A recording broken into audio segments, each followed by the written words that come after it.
सनातन धर्म में कार्तिक माह का विशेष महत्व होता है।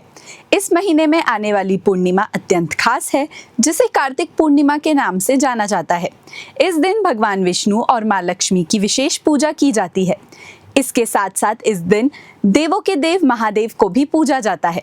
ऐसी मान्यता है कि कार्तिक मास की पूर्णिमा को गंगा स्नान करने से सभी पाप नष्ट हो जाते हैं और आत्मा शुद्ध होकर मोक्ष के मार्ग पर अग्रसर होती है।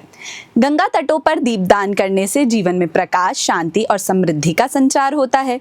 यह दिन आत्मशुद्धि, मोक्ष और ईश्वरीय कृपा प्राप्त करने का अवसर माना जाता है। हिंदू पंचांग के अनुसार इस वर्ष कार्तिक मास का पर्व बुधवार 5 नवंबर को मनाया जाएगा।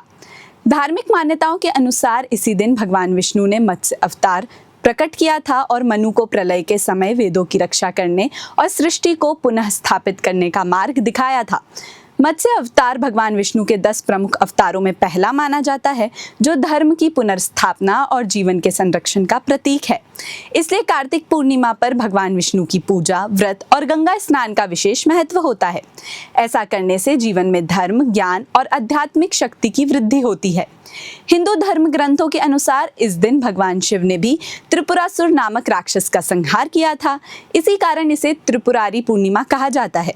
इस शक्तिशाली असुर का संहार होने के बाद देवगण बहुत प्रसन्न हुए।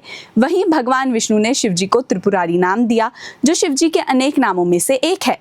धार्मिक कथाओं के अनुसार कार्तिक पूर्णिमा के दिन महादेव ने प्रदोष काल में अर्धनारीश्वर के रूप में तारकासुर के 3 पुत्रों का वध किया था, जिन्हें त्रिपुरासुर के नाम से जाना जाता था, जिसकी खुशी में देवताओं ने शिवलोक यानी काशी में आकर दिवाली मनाई थी।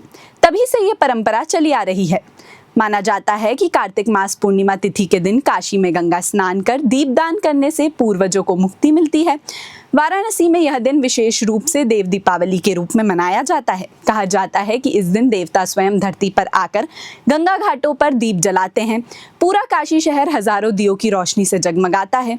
गंगा आरती का दृश्य अलौकिक और अद्भुत होता है, जिसे देखने हजारों श्रद्धालु देश विदेश से पहुंचते हैं।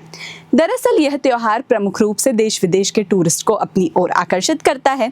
इस दिन घाटों और नदी को चमकीले रंगों से रोशन किया जाता है और लाखों दीपक यहाँ तैरते हुए दिखाई देते हैं, जिन्हें देखकर हर कोई मंत्रमुग्ध हो जाता है। इस त्योहार की रात पवित्र शहर वाराणसी के आसपास के गांवों और देश भर से हजारों भक्त शाम को आरती देखने के लिए गंगा के घाटों पर इकट्ठा होते हैं, जहां आकर मन को शांति जरूर मिलती है। बता दें, वाराणसी भारत का सबसे प्राचीन शहर है। यहाँ भगवान शिव के कई प्रसिद्ध हिंदू मंदिर हैं, जिनके दर्शन करने के लिए हर साल लाखों भक्त यहाँ आते हैं। ऐसी ही और जानकारियों के लिए जुड़े रहिए हमारे चैनल के साथ। धन्यवाद।